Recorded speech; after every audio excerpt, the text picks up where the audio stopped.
तो हेलो दोस्तों, good morning. कैसे हैं आप सभी? आई होप कि सभी अच्छे होंगे और अच्छे से पढ़ाई कर रहे होंगे। तो जैसा कि हमने प्रॉमिस किया था, हमने जो सीरीज़ है वो स्टार्ट करती है एनवायरमेंट लॉ की, जो कि आपके फोर्थ सेमेस्टर का थर्ड सब्जेक्ट है, जिसका कोड है K4003। तो चलिए दोस्तों, स्टार्ट करते हैं आज का क्वेश्चन।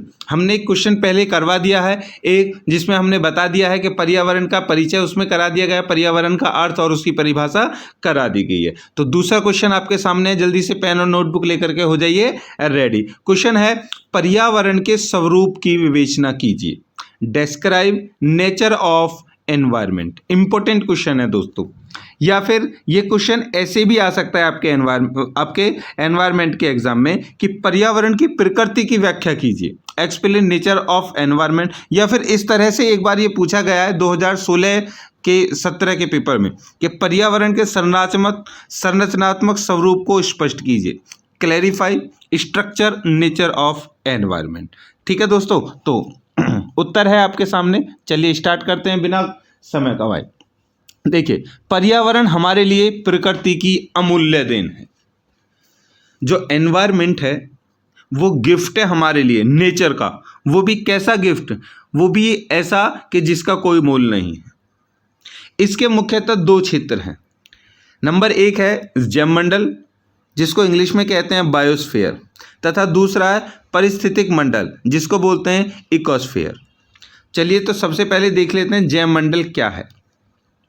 देखिए, जैवमंडल बायोस्फीयर, जैवमंडल पृथ्वी के चारों तरफ फैला हुआ एक आवरण या परत है जहां पर शाश्वत रूप से जीवन संभव है और जहां पर सभी जीवधारी प्राणी या पौधे पाए जाते हैं। पर्यावरण के इस भाग में पृथ्वी से संबंधित समुद्र, महाद्वीपों की ऊपरी सतह और संबंध वायुमंडल तथा क्षोभ मंडल, जिसको हम बोलते हैं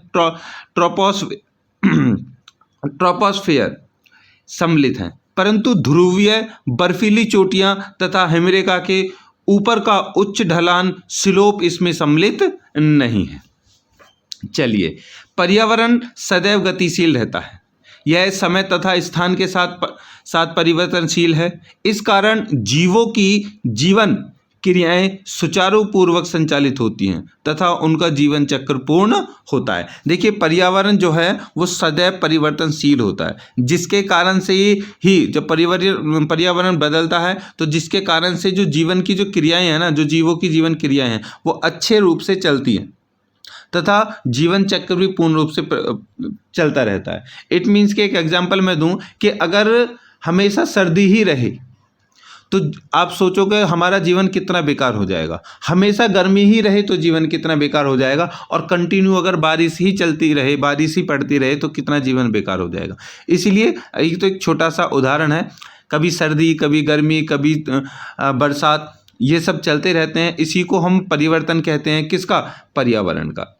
ठीक है दोस्तों, तो ये हमारे जीवन चक्र को सुव्यवस्थित बनाने में, अच्छा बनाने में मदद करता है।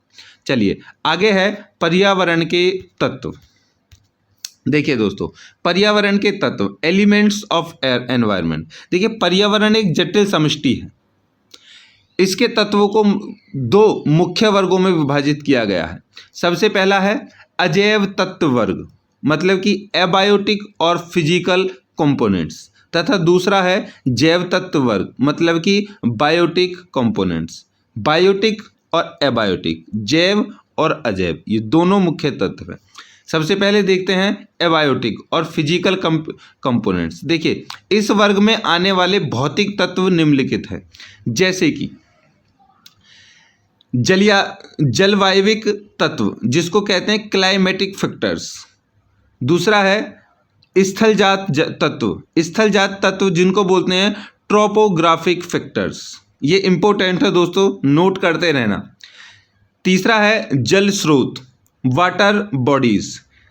नेक्स्ट है मृदा, इट मीन्स कि सॉइल। आगे है खनिज एवं चट्टानें, मिनरल्स एंड रॉक्स।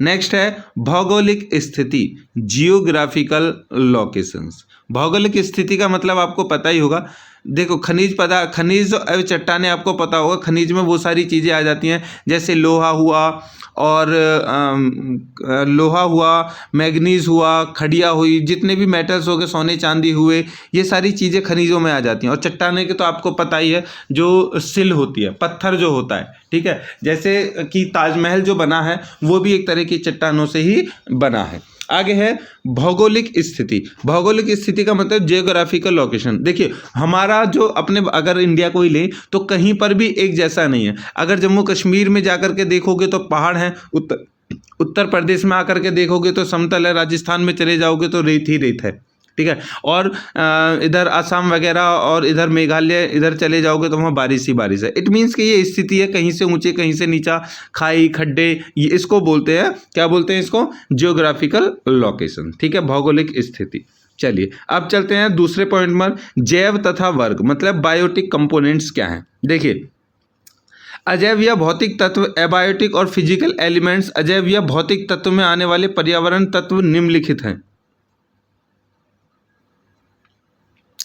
देखिए यहाँ पर जो अजैव है ना, ये अजैव नहीं होना चाहिए, ये होना चाहिए था, नहीं ठीक है, चलो हाँ आगे है। देखिए जलवायविक तत्व। देखिए क्लाइमेट फैक्टर्स, जो अभी ऊपर जो हमें बताए थे ना, उनका भी यहाँ पर थोड़ा सा उनको बढ़ा करके उन्हें बताया गया है। जो हमारे ऊपर पॉइंट थे अजैव वाले, जो भौतिक पॉइंट्स बताए गए, तो उनको थोड़ा सा भी एक्सप्लेन यहाँ पर हम कर रहे हैं, ठीक है। देखिए सबसे पहला है जलवायविक तत्व, क्लाइमेट फैक्टर्स। देखिए इस वर्ग में, मतलब जलवायविक जो तत्व हैं, इसमें क्या क्या आते हैं इस वर्ग में। देखिए सूर्य आता है, प्रकाश आता है, ऊर्जा आती है, तापमान आता है, हवा, वर्षा, आर्द्रता, वायुमंडलीय गैसें आदि सारी चीज़ें इसमें आ जाती हैं। क्लाइमेट फैक्टर्स है। क्लाइमेट फैक्टर मतलब कि ये मौसम को परिवर्तित करने वाले कारक होते हैं, ठीक है दोस्तों। एक क्वेश्चन ये भी आ सकता है कि मौसम को परिवर्तन करने वाले कारकों के नाम बताइए, या फिर उनको बताइए। 4 नंबर में आ जाता है, तो ध्यान रखना, सूर्य, प्रकाश, ऊर्जा, तापमान, हवा, वर्षा, आर्द्रता, वायुमंडलीय गैसें आदि, ये सभी किसमें है, जो क्लाइमेट फैक्टर्स हैं, ठीक है। चलिए दूसरा है स्थलजात तत्व, जो था, जो ट्रोपोग्राफिक एलिमेंट्स था। इस वर्ग में मुख्यतः उच्चावच, ढाल, पर्वत दिशाएं आदि आती हैं, ठीक है दोस्तों।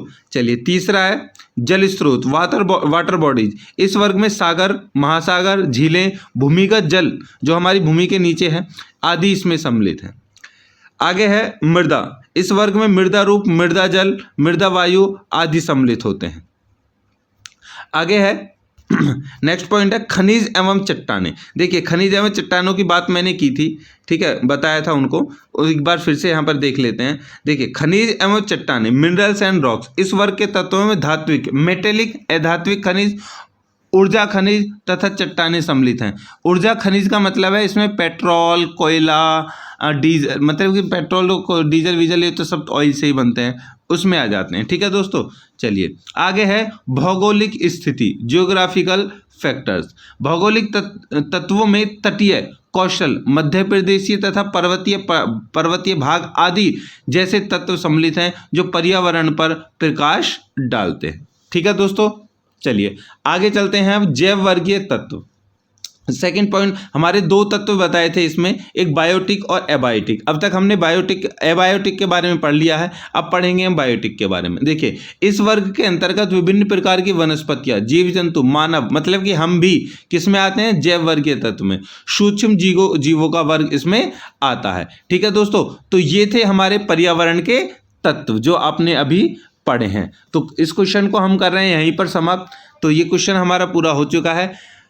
वीडियो को कर दीजिए दोस्तों लाइक, शेयर कर दीजिए और सब्सक्राइब कर लीजिए जितने भी नए दोस्त हैं। और आप कमेंट नहीं करते हो, आप हमें फीडबैक ज़रूर दिया करो दोस्तों, उससे हमें पता चलता है कि कहीं पर हमारी कमी हुई है तो हम उस कमी को आगे नेक्स्ट वीडियो में सुधारें, नेक्स्ट आने वाले समय में उसको संवारें। और अगर आपको लगता है कि हमारी मेहनत आपके लिए कारगर सिद्ध हो रही है और आपके लिए लाभप्रद हो रही है, तो कि प्लीज़ कृपया करके हमें फीडबैक जरूर दें। और स्पेशल एक और पॉइंट मैं यहाँ पर आपको बता रहा हूँ कि नीचे डिस्क्रिप्शन में हमारे 2 लिंक मिलेंगे आपको। एक टेलीग्राम चैनल है हमारा और एक व्हाट्सएप ग्रुप है। इन्फॉर्मेशंस और कोई भी आपकी क्वेरी है उसके लिए आप व्हाट्सएप ग्रुप को ज्वाइन कर लें, और जितनी भी यहाँ पर हम वीडियो बना रहे हैं इन सभी का PDF प्राप्त करने के लिए टेलीग्राम ग्रुप को ज्वाइन कर लें। मिलते हैं दोस्तों नई वीडियो में।